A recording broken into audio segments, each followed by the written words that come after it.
Hello students, welcome to the Sun Academy. आज की इस वीडियो में हम डिस्कस करेंगे इनहेरिटेंस के क्वेश्चन आंसर, जो कि चैप्टर नंबर 23 है।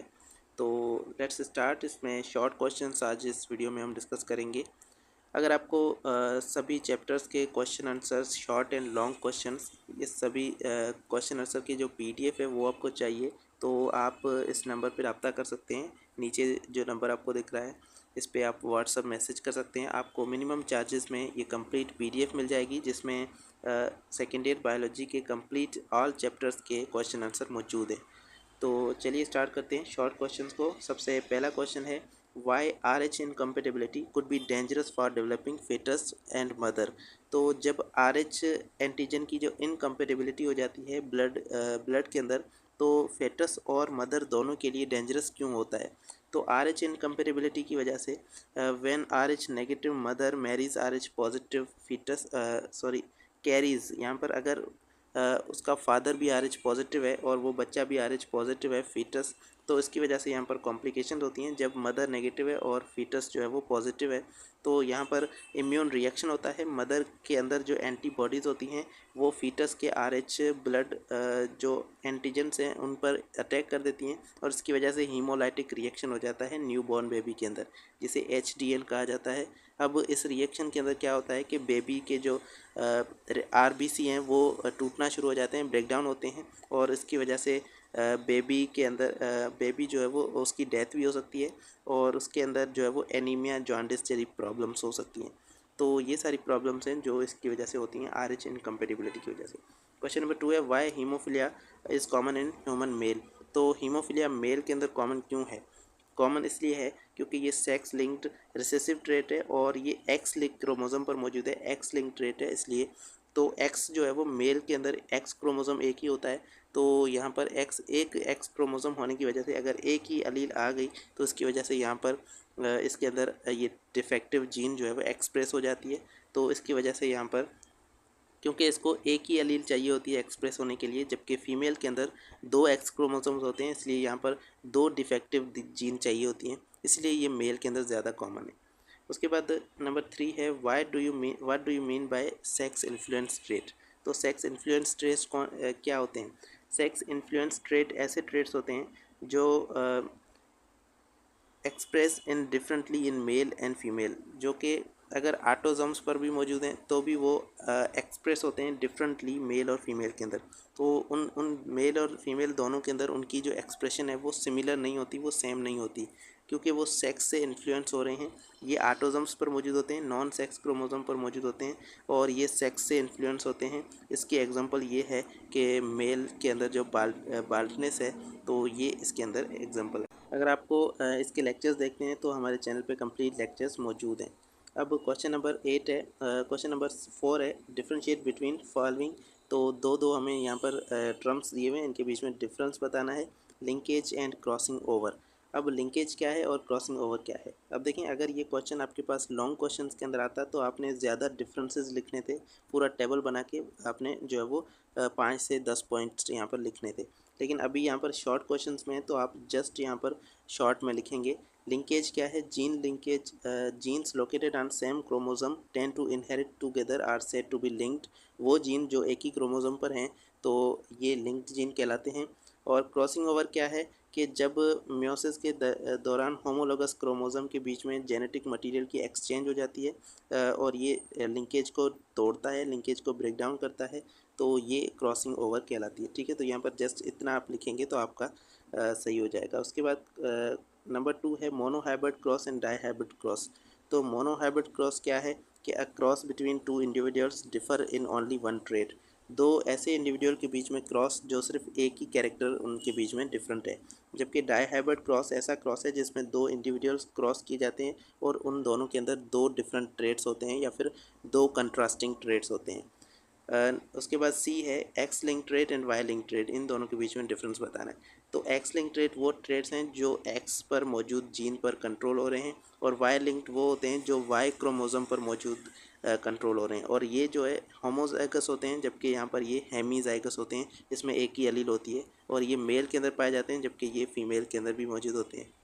तो इस तरह अगर आपके पास ये क्वेश्चन लॉन्ग क्वेश्चन के अंदर आता है तो आप ज़्यादा पॉइंट्स लिखेंगे। ठीक है, उसके बाद है ऑटोजोम्स एंड सेक्स क्रोमोसोम। तो ऑटोजोम्स वो क्रोमोसोम हैं जो सेक्स से नहीं रिलेटेड हैं, ये सेक्स रिलेटेड नहीं होते, नॉन सेक्स हैं, और ये 1 to 22 होते हैं ह्यूमंस के अंदर, मतलब 22 जो पेयर्स हैं ये नॉन सेक्स क्रोमोसोम हैं, ऑटोजोम्स हैं, और बाकी 2 जो पेयर हैं वो सेक्स क्रोमोसोम्स हैं, ये सेक्स को डिटरमाइन करते हैं। और यहाँ पर ऑटोजोम्स का कोई भी सेक्स से काम नहीं होता, इनकी इनहेरिटेंस जो है वो मेल और फीमेल दोनों के अंदर सेम होती है। उसके बाद है इनकम्प्लीट डोमिनेंस एंड को डोमिनेंस। तो इनकम्प्लीट और को डोमिनेंस के बीच में हमें डिफरेंस बताना है, तो ये आपके बुक के अंदर भी टेबल मौजूद है। तो इनकम्प्लीट डोमिनेंस क्या है, जहाँ पर हेट्रोजाइगस कंडीशन के अंदर इंटरमीडिएट फिनोटाइप शो होता है, 2 होमोजाइगस फिनोटाइप्स के बीच वाला फिनोटाइप हमें दिखता है। और को डोमिनेंस के अंदर दोनों अलील कम्प्लीटली एक्सप्रेस हो जाती हैं, जिसकी वजह से हमें हेट्रोजाइगस के अंदर जो है वो दोनों फिनोटाइप देखने को मिलते हैं। उसके बाद क्वेश्चन नंबर 5 है वाई ह्यूमंस आर हेट्रोगेमेटिक और ह्यूमन मेल्स आर हेट्रोगेमेटिक। तो इंसान के अंदर मेल हेट्रोगेमेटिक क्यों है, तो ये सिंपल है क्योंकि मेल के अंदर 2 डिफरेंट सेक्स क्रोमोसोम मौजूद हैं, इसलिए यहाँ पर एक जो है वो एक स्पर्म के अंदर जाएगा और दूसरा दूसरे स्पर्म के अंदर जाएगा। तो यहाँ पर 2 टाइप के स्पर्म्स बनेंगे, एक्स वाला और वाई वाला स्पर्म। तो इसलिए यहाँ पर 2 अलग तरह के गैमीट्स बन रहे हैं मेल के अंदर, इसलिए मेल जो है वो हेट्रोगेमेटिक है। और फीमेल होमोगेमेटिक है क्योंकि फीमेल के अंदर दोनों सेम सेक्स क्रोमोसोम है और सेम टाइप के गैमीट्स बनते हैं। क्वेश्चन नंबर 6 है what do you mean by dichromacy and monochromacy. तो ये सिंपल है, डाइक्रोमेसी का मतलब है कि जहाँ पर इंसान जो है वो 2 प्राइमरी कलर को डिटेक्ट कर पाता है और जो थर्ड है तीसरा है उसको नहीं डिटेक्ट कर पाता। जबकि यहाँ पर मोनोक्रोमेसी का मतलब है कि इंसान जो है वो सिर्फ एक ही कलर को परसीव कर पाता है, बाकी 2 कलर वो नहीं देख पाता।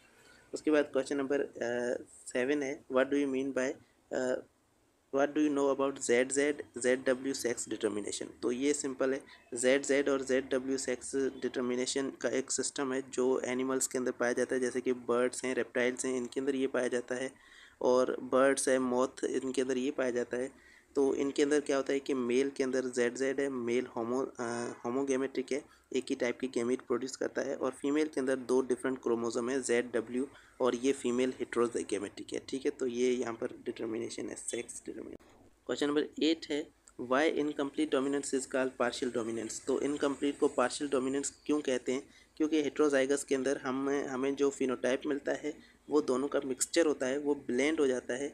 ऐसा लगता है कि दोनों जो अलील हैं वो पार्शियली डोमिनेंट है, इसलिए हम इसको पार्शियल डोमिनेंट कह रहे हैं, क्योंकि दोनों अलील यहाँ पर हाफ एक्सप्रेस हो रहे हैं। उसके बाद क्वेश्चन नंबर 9 है, और यहाँ पर आपको बहुत सारे टर्म्स दिए गए हैं जिनको आपने एक्सप्लेन करना है। जेनेटिक्स क्या है, अलील क्या है, जीन क्या है, कैरियोटाइप क्या है, मल्टीपल अलील क्या है, टेस्ट क्रॉस क्या है, म्यूटेंट क्या है, तो इन सभी को हम यहाँ पर एक्सप्लेन करेंगे। अब जेनेटिक्स क्या है, study of heredity and variation, तो ये इसको हम जेनेटिक्स कहते हैं। उसके बाद अलील क्या है, ये अल्टरनेट फॉर्म ऑफ जीन है, जीन की डिफरेंट कॉपी है जो सेम होमोलोगस क्रोमोसोम की सेम पोजीशन पे मौजूद है, इनका जो लोकस है वो सेम होगा।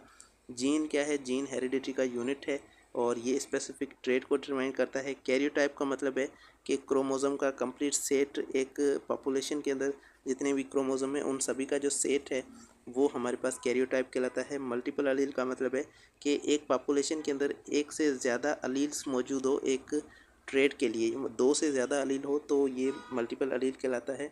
टेस्ट क्रॉस का मतलब है कि ऐसा क्रॉस जो 2 इंडिविजुअल के बीच में है, जिसमें हम एक अननोन फिनोटाइप को एक हेट्रोजाइगस रिसेसिव के साथ क्रॉस करवाते हैं, जिसकी वजह से वहाँ पर हमें पता चलता है कि वो होमोजाइगस है या हेट्रोजाइगस है। उसके बाद म्यूटेंट क्या है, म्यूटेंट एक ऐसा ऑर्गेनिज्म जिसके अंदर म्यूटेशन हुई है। और बैक क्रॉस का मतलब है, ये भी हमने पढ़ चुके हैं, जिसमें हम रिसेसिव के साथ क्रॉस इसलिए कराते हैं क्योंकि हम जीन लिंकेज को फाइंड आउट करना होता है। और लिंकेज क्या है, ये सेम क्रोमोसोम पर मौजूद सेम इनहेरिटेंस होती है उनकी, तो ये लिंकेज है। ठीक है, तो ये सारे एक्सप्लेन हो चुके हैं हमारे पास। तो उसके बाद हम आते हैं ये वाला टर्म प्रोटेनोपिया क्या है, ये कलर ब्लाइंडनेस की एक टाइप है, डाइक्रोमेसी की टाइप है, जहाँ पर 2 कलर हम देख पाते हैं, एक नहीं देख पाते, वो कौन सा है, वो रेड कलर है। उसके बाद आइसो एग्लूटिनोजिन क्या है, जो जिसे हम आई कहते हैं, तो ये एक एंटीजन है जो आरबीसी के सरफेस पर मौजूद होता है और ये ब्लड टाइप को डिटरमाइन करता है। तो अगर यहाँ पर आइसो एग्लूटिनोजिन ए है तो हम कहते हैं कि यहाँ पर एंटीजन ए है और ब्लड ग्रुप ए है। उसके बाद एरेथ्रोब्लास्टोसिस फीटालिस, ये एक डिजीज़ है जो न्यूबॉर्न बेबी के अंदर होती है RH इनकम्पेटिबिलिटी की वजह से। उसके बाद क्वेश्चन नंबर 10 है, जो लास्ट क्वेश्चन है, why law of segregation is called law of purity of gametes. तो लॉ ऑफ सेग्रीगेशन को हम प्योरिटी ऑफ गैमीट्स क्यों कहते हैं? क्योंकि during gamete formation the gamete receive only one allele of gene pair. एक gene pair के अंदर सिर्फ गैमीट को एक ही अलील मिलती है, एक गैमीट के अंदर सिर्फ एक ही अलील होती है, तो इसलिए हम गैमीट को प्योर कहते हैं, क्योंकि उसके अंदर दूसरी अलील की कोई भी मिलावट नहीं है, सिर्फ एक ही अलील मौजूद है, तो वो प्योर है, इसलिए उसको हम प्योरिटी ऑफ गैमीट्स कहते हैं। तो यहाँ पर हमारे ये शॉर्ट क्वेश्चंस जो है वो फिनिश होते हैं। और अगर आपको लॉन्ग क्वेश्चंस भी चाहिए और साथ में सभी चैप्टर्स के क्वेश्चन आंसर्स चाहिए, तो आप इस नंबर पे कांटेक्ट कर सकते हैं। Thank you so much. Allah हाफिज़।